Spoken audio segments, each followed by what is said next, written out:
حضرت مہدی ملک کا بندوبست شروع کریں گے اور ہر طرف فوجیں روانہ کریں گے اور خود ان سارے کاموں سے نمٹ کر قسطنطنیہ فتح کرنے کو چلیں گے۔ جب دریائے روم کے کنارے پر پہنچیں گے تو بنو اسحاق کے 70,000 آدمیوں کو کشتیوں پر سوار کر کے اس شہر کو فتح کرنے کے لیے بھیج دیں گے۔ جب یہ لوگ شہر کی فصل کے مقابل پہنچیں گے تو اللہ اکبر بآواز بلند کہیں گے۔ اس نام کی برکت سے شہر پناہ کی سامنے کی دیوار گر پڑے گی اور مسلمان حملہ کر کے شہر کے اندر گھس جائیں گے اور کفار کو قتل کر دیں گے اور خوب عدل و انصاف سے ملک کا بندوبست کریں گے۔ حضرت مہدی سے جب بیعت ہوئی تھی اس وقت سے اس فتح تک 6 سال یا 7 سال کی مدت گزرے گی۔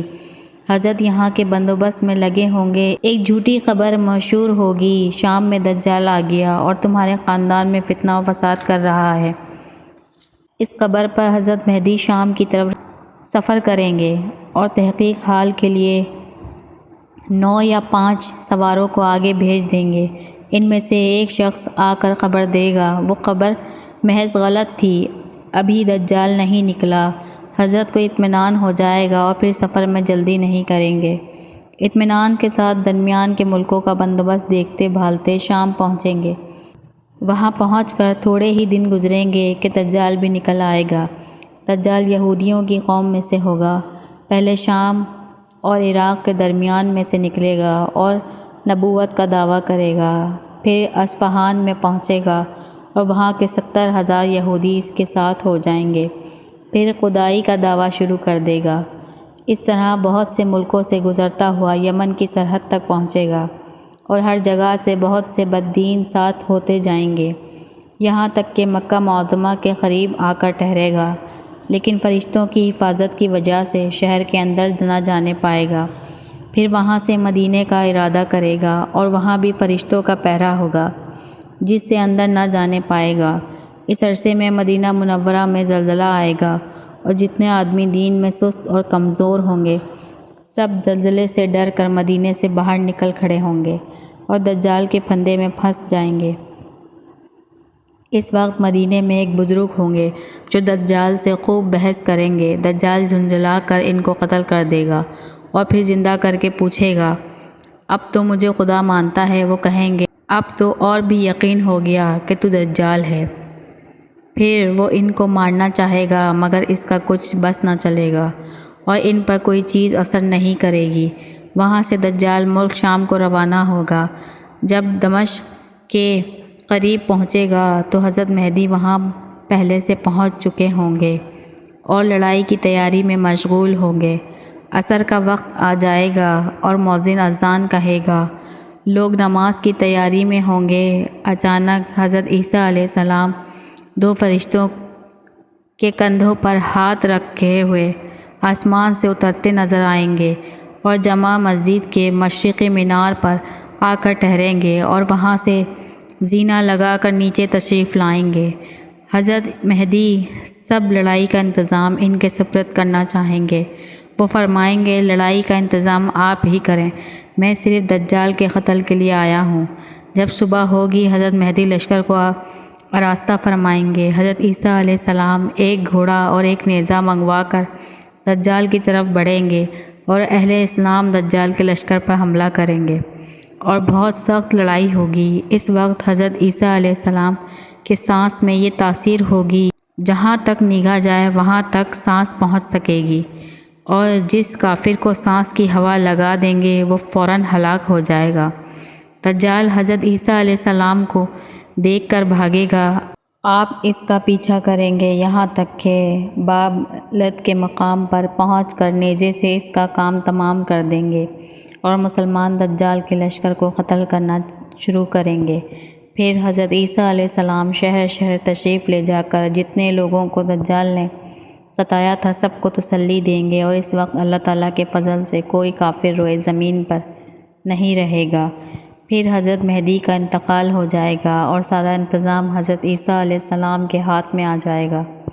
پھر یاجوج ماجوج نکلیں گے، ان کے رہنے کی جگہ شمال کی طرف آبادی ختم ہوتی ہے، اس سے بھی آگے ہے، ادھر کا سمندر زیادہ سردی کی وجہ سے ایسا جمع ہوا ہے کہ اس میں جہاز بھی نہیں چل سکتے۔ حضرت عیسیٰ علیہ السلام مسلمانوں کو اللہ تعالیٰ کے حکم کے مطابق طور پہاڑ پر لے جائیں گے اور یاجوج اور ماجوج بڑی تباہی مچائیں گے۔ سرکار اللہ تعالیٰ ان سب کو ہلاک کر دیں گے اور عیسیٰ علیہ السلام پہاڑ سے اتر آئیں گے، اور 40 برس کے بعد حضرت عیسیٰ علیہ السلام انتقال فرمائیں گے اور آپ صلی اللہ علیہ وسلم کے روضے میں دفن ہوں گے۔ آپ کی گدی پر ملک یمن کا رہنے والا بیٹھے گا جس کا نام حجہ ہوگا، اور وہ قحطان کے قبیلے سے ہوں گے جو بہت دینداری اور انصاف کے ساتھ حکومت کریں گے۔ ان کے بعد یک کے بعد دیگر کئی بادشاہ ہوں گے، پھر رفتہ رفتہ نیک باتیں کم ہونا شروع ہوں گی اور بری باتیں بڑھنے لگیں گی۔ اس وقت آسمان پر ایک دھواں سا چھا جائے گا، زمین پر برسے گا، جس سے مسلمانوں کو زکام اور کافروں کو بے ہوشی ہوگی۔ 40 روز کے بعد آسمان صاف ہو جائے گا، اور اس وقت قریب بقرعید کا مہینہ ہوگا۔ 10ویں تاریخ کے بعد دفتن ایک رات اتنی لمبی ہوگی کہ مسافروں کا دل گھبرا جائے گا، اور بچے سوتے سوتے اکتا جائیں گے، اور چوپائے جانور جنگل میں جانے کے لیے چلانے لگیں گے، اور کسی طرح صبح نہ ہوگی، یہاں تک کہ تمام آدمی ہیبت اور گھبراہٹ سے بے قرار ہو جائیں گے۔ جب وہ رات 3 راتوں کے برابر ہو جائے گی، اس وقت سورج تھوڑی روشنی کے لیے ہوئے جیسے گہن لگنے کے وقت ہوتا ہے مغرب کی طرف سے نکلے گا۔ اس وقت کسی کا ایمان یا توبہ قبول نہیں ہوگی۔ جب سورج اتنا اونچا ہو جائے گا جتنا دوپہر سے پہلے ہوتا ہے، تو دوبارہ اللہ تعالیٰ کے حکم سے مغرب ہی کی طرف لوٹ جائے گا اور معمول کے مطابق غروب ہوگا، پھر ہمیشہ اپنے قدیم معمول کے مطابق روشن اور چمکدار نکلتا رہے گا۔ اس کے تھوڑے ہی دن بعد صفا پہاڑ جو مکہ میں ہے زلزلے سے پھٹ جائے گا، اور اس جگہ بہت عجیب و شکل و صورت کا ایک جانور نکل کر لوگوں سے باتیں کرے گا اور بڑی تیزی سے ساری زمین میں گھومتا جائے گا، اور ایمان والوں کی پیشانی پر حضرت موسیٰ علیہ السلام کے عصا سے نورانی لکیر کھینچ دے گا، جس سے اس کا سارا چہرہ روشن ہو جائے گا، اور بے ایمان کی ناک یا گردن پر حضرت سلیمان علیہ السلام کی انگوٹھی سے سیاہ مہر لگائے گا، جس سے اس کا سارا چہرہ میلا ہو جائے گا، اور یہ کام کر کے وہ غائب ہو جائے گا۔ اس کے بعد جنوب کی طرف نہایت فرحت دینے والی ایک ہوا چلے گی، اس سے سب ایمان والوں کی بغل میں کچھ نکل آئے گا جس سے وہ مر جائیں گے۔ جب سب مسلمان مر جائیں گے تو ساری دنیا میں حبشی کافروں کی عملداری ہو جائے گی، اور وہ لوگ خانہ کعبہ کو شہید کریں گے۔ حج بند ہو جائے گا، قرآن شریف دلوں سے اور کاغذوں سے اٹھ جائے گا، اللہ تعالیٰ کا خوف اور مخلوق کی شرم اٹھ جائے گی، اور کوئی اللہ اللہ کہنے والا نہیں رہے گا۔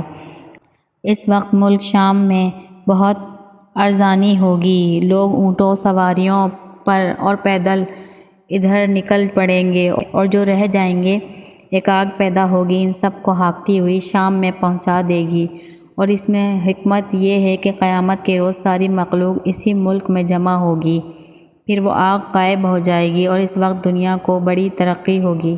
3-4 سال اسی حال میں گزریں گے کہ دفتن جمعے کے دن محرم کی 10ویں تاریخ صبح کے وقت سب لوگ اپنے اپنے کاموں میں لگے ہوں گے کہ سور پھونک دیا جائے گا۔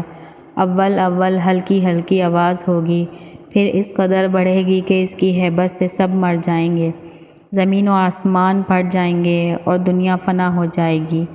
جب آفتاب مغرب سے نکلا تھا اس وقت سے سور کے پھونکنے تک 120 برس کا زمانہ ہوگا، یہاں سے قیامت کا دن شروع ہوگا۔